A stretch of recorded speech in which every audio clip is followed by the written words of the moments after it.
Doctor साहब देखी ना हमारा अखिया में झटका लगल बा, अखिया से लौकते नहीं खे। चलो फिर सुता ना, दवाई डाल का भी ठीक करते हैं। सुता ए मारे कितना दवाई डालते हो? सुता सुता लगला ठीक हो जीवा। उठो अब बताओ कि फ्रेश लगो तनु रउआ मुसलमान हन का? राउर दवाई के पावर है, रउरा आर पर लौकत नहीं। डॉक्टर साहब दवाई दी है। देखिए या तनु छका है। अरे साला का ढेर लोग लगा रहे, पीछे घूम एकरा के पोटी बना पड़ी, पीछे घूम। नो है ना घूम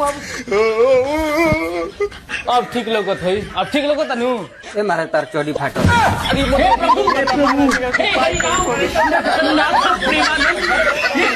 देखिए ना डॉक्टर साहब, बगल में एगो बारात आई रहल है, 14 प्रकार के आइटम बन रहा है, 14 प्रकार के खा ले बनी, बुझाते नहीं कि 14 में कौन गोश्त बना होता हमारा। अच्छा 14 प्रकार के खाना खिले बड़ा, तर 14 प्रकार के जांच करावे पड़ी। एक दिन जांच ला करा के ले आओ। तीन बता दी का बाटे कर जांचवा। मटर पनीर जांच, लिट्टी जांच, पूरी बुनिया जांच, कचौड़ी जांच, पुलाव जांच, आलू दम जांच, आलू बैगन जांच, चटनी जांच, फुलावरा जांच, उजरका रसगुल्ला जांच, पापड़ जांच, बैगन भेड़ुआ जांच, भिंडी भरता जांच, सलाद जांच, अड़ुआ जांच। महाराज जी कौन जांच है? अड़ुआ जांच कहल है। तू डॉक्टर हो हम डॉक्टर हैं, जेबा कहां का? ये डॉक्टर साहब जांच तो हो गुला। आप भी ठीक करके देता हूँ। अभी मालूम पड़ा मेरे को प्रॉब्लम क्या है। पार्क में लोचा है। तारा पानी के चलते गैस बनैले बा। ए लौटकर हाँ पानी के चलते गैस बना दिल बा तारा। 6 महीना के दवाई चली, ठीक हो जाई।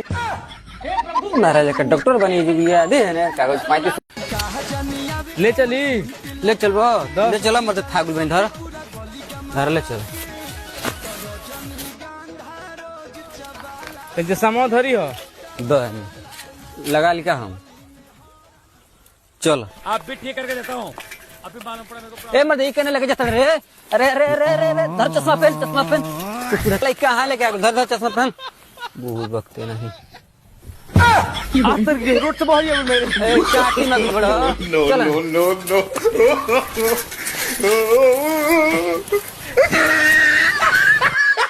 ए बेटा तनी आओ, तनी आंखें में दवाई डाल दो। आओ तनी। कहाँ बा? कह दे ब्लड डाल देते।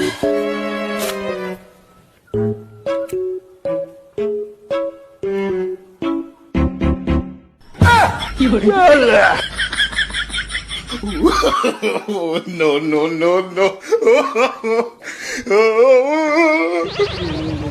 देखी ना डॉक्टर साहब इनको तनी ठंडा लगल, तनी दवाई दे दी, तनी देखी। लो ये सिरप पिया दिए, 1 सेकंड में गर्मी है जी। ठीक बात लो।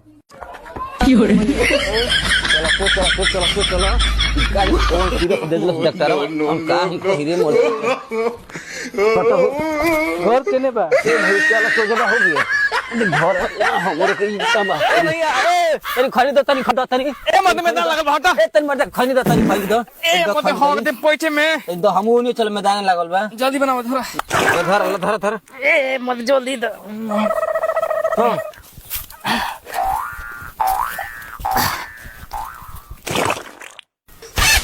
वैसा आवाज आइल रे।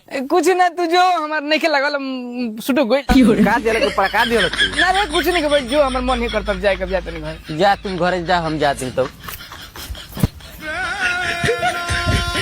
अरे का नो 2 दिन पहले बात देखनी के ठीक रहा, गोड़ टूट है का के न गिर के ना मोर दे पोता का ऑपरेशन करैले बानी। बुझा के तू कोना पोता का ऑपरेशन करैले बड़ा, ऑपरेशन करैले बा के पाइट गिला कइले बड़ा।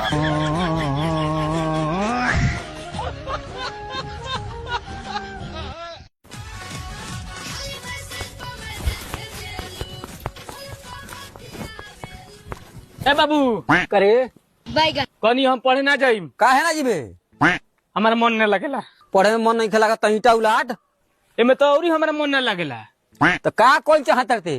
हमरा घूमे में मन लगेला। ठीक है बा, ओकर व्यवस्था बा, चल। हेलो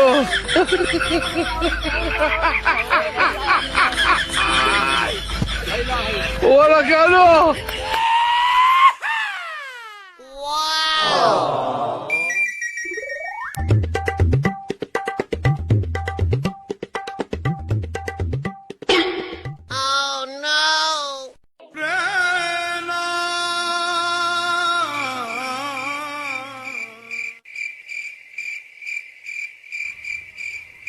का भूल बरे जुगा?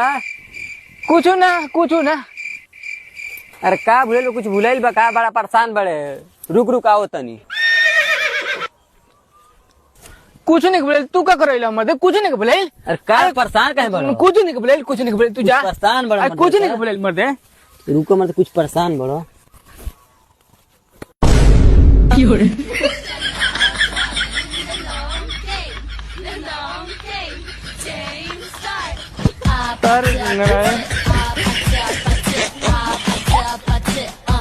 आप गोड़ दुखा गोई कितना देर मैदान कर ली बुर्बक काहे हबड़ाइल बड़े? आवत है नु। चलो भाई देखो अब मैं क्या करता हूँ।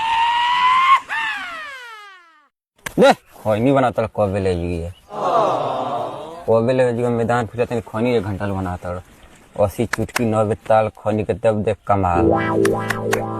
मुंह धो तो कैसे खइबे? दतुन फेंक दे जब खैनी बनाए में हतना टाइम लगेला पूरे वक्त नहीं। खैनी बनाए ते ना ले ले अपना के मैदान फिर हाथा में मलम तभी न खाइब।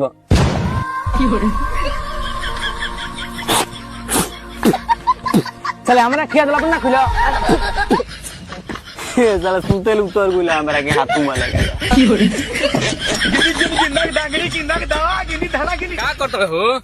अरे मैं आज पचकोस ले जाए बाबा जा रे बैगन तुरता नहीं जाए तो हम बैगन लेम ना तुरला मतलब जाके तुरला दुगो जा तार के फिर बजा। ठीक है बा तू लेते तार माना रख लेते नहीं